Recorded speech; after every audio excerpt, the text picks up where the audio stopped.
So everyone and their brother is weighing in on Colorado removing Donald Trump from the ballot. Now California is threatening to do the same by December 28th. But then Texas says, oh, hell no. If you're going to take Trump off the ballot, we are going to remove Biden from the ballot. And I expect there would be some other Republican states that would also follow suit on that. Now, it seems only one of the other Republican candidates have a nutsack, and that's Vivek Ramaswamy, who stood up and said, I'll remove myself from the ballot if this is not overturned by the Supreme Court.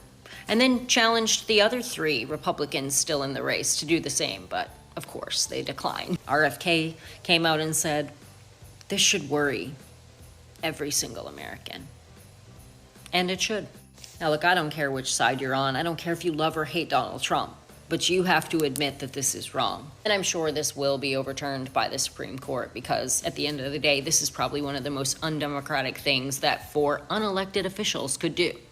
And that's taking your right to vote for the person that you want for president away from you. Now, the issue here is this is not unprecedented.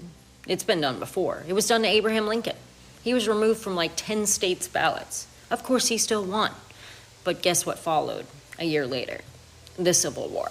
So I was chatting with my husband about whether we're headed for civil war. And he said, sometimes I think we're already in civil war. It just doesn't look the way we thought it would look. We thought it would be guns and bombs and artillery and hand-to-hand combat. But it's not. It's technological warfare. Which reminded me of General Flynn's book that I read, which is all about 5th generation warfare. Saying basically they will erode the moral fibers of our society from within without ever firing one single shot. How will that be done? Social media. What's the first thing we do? Take to these apps to spread hate and dox one another every single day. I don't have the answer.